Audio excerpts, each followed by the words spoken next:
Alasan-alasan yang dikemukakan MUI tersebut dengan sangat cepat membentuk opini publik tanah air bahwa Ahmadiyah tidak meyakini ayat Khotamun Nabiyyin dan tidak meyakini Nabi kita Muhammad SAW sebagai Khotamun Nabiyyin.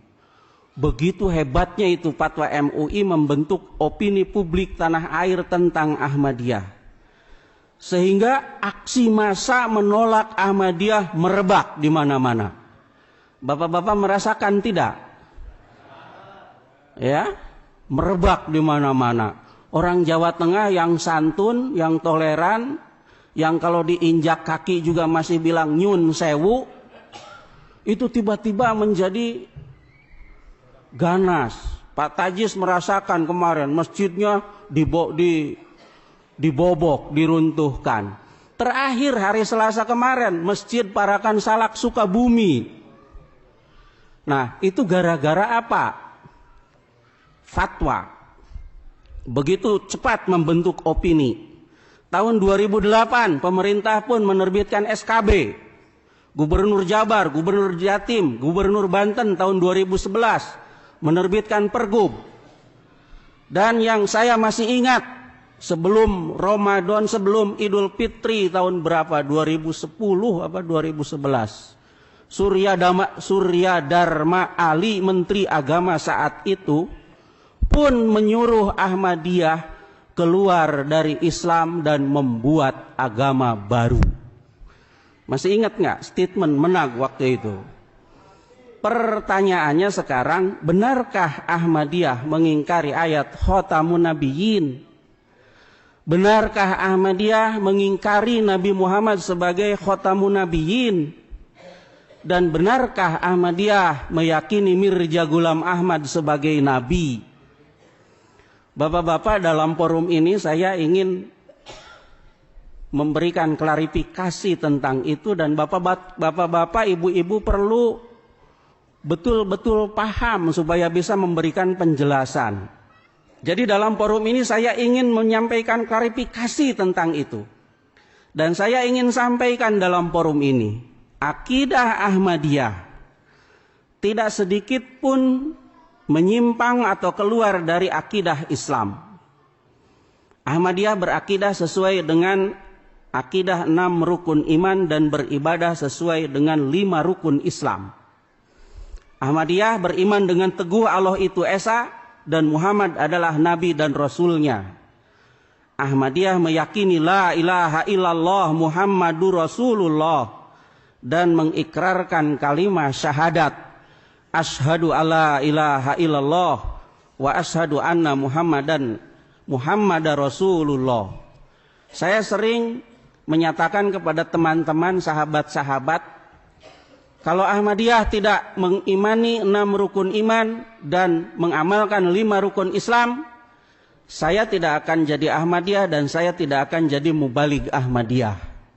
Saya sering mengatakan seperti itu. Hadrat Mirza Ghulam Ahmad, pendiri Ahmadiyah, mengatakan tidak ada Tuhan kecuali Allah, Muhammad adalah utusan Allah. Kami beriman kepada Allah, malaikatnya, para rasulnya, kitab-kitabnya, surga, neraka, dan kebangkitan sesudah mati. Beliau juga berkata, tidak ada agama bagi kami kecuali agama Islam. Tidak ada kitab bagi kami kecuali Al-Quran, kitab Allah yang maha tahu.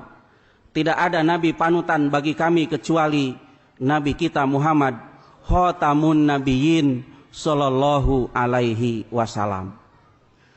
Ahmadiyah meyakini Al-Quran adalah kitab suci yang terjaga dan terpelihara.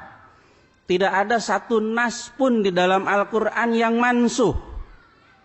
Ahmadiyah meyakini dengan teguh Nabi Muhammad SAW adalah Khotamun Nabiyyin, sebagaimana firman Allah di dalam surat Al-Ahzab ayat 40 atau 41.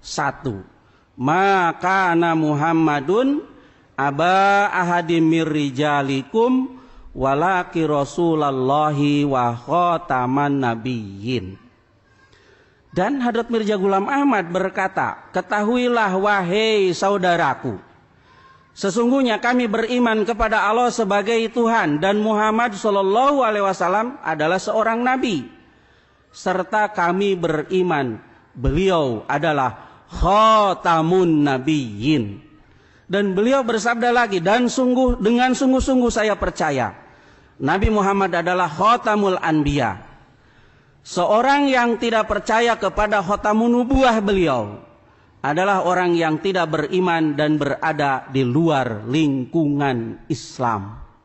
Itu di dalam pernyataan baiat ada, saya memiliki keyakinan yang teguh bahwa Muhammad Rasulullah sallallahu alaihi wasallam adalah khatamun nabiyyin. Tuh. Jadi bagaimana Ahmadiyah mau dikatakan mengingkari ayat khatamun nabiyyin? Orang baiat masuk Ahmadiyah saja menyatakan ikrar.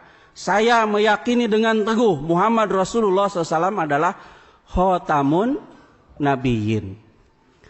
Mungkin ada yang berargumen, oke, Ahmadiyah tidak mengingkari ayat khatamun nabiyyin. Ahmadiyah mengimani Nabi Muhammad sebagai khatamun nabiyyin. Tetapi Ahmadiyah mengartikan khatamun nabiyyin dengan arti lain, bukan penutup nabi-nabi. Seperti halnya para ulama dan umat Islam yang lain mengartikan khatamun nabiyyin dengan penutup nabi-nabi, Jemaat Ahmadiyah juga menerjemahkan, mengartikan khatamun nabiyyin juga dengan penutup nabi-nabi. Khotam juga berarti sebentuk cincin stempel, sebuah segel atau materai dan sebuah benda. Ujung atau bagian terakhir. Apa artinya bagian terakhir? Habis kan? Kemudian kata-kata itu pun berarti hiasan atau perhiasan, terbaik atau paling sempurna. Kata-kata khotim, khotam sama artinya. Itu menurut Kamus Len, Kamus Mufrodat Ar-Roghib, kemudian Fathul Bari dan Jurqoni. Maka kata khatamun nabiyyin akan berarti materai para nabi yang terbaik dan paling sempurna dari nabi-nabi, hiasan dan perhiasan nabi-nabi, dan nabi terakhir. Kemudian Hadrat Khalifatul Masih yang ketiga berkata, yang mulia Muhammad Rasulullah adalah satu-satunya dalam kedudukan Muhammadiyah beliau. Selain beliau tidak ada orang lain yang memperoleh kedudukan itu. Beliau adalah khatamun nabiyyin. Dan dari segi pengangkatan atau ketinggian rohani, beliau adalah nabi terakhir. Beliau sallallahu alaihi wasallam sudah menjadi nabi terakhir sejak saat Adam belum menjadi nabi, bahkan belum dianugerahi wujud jasmani. Khatamun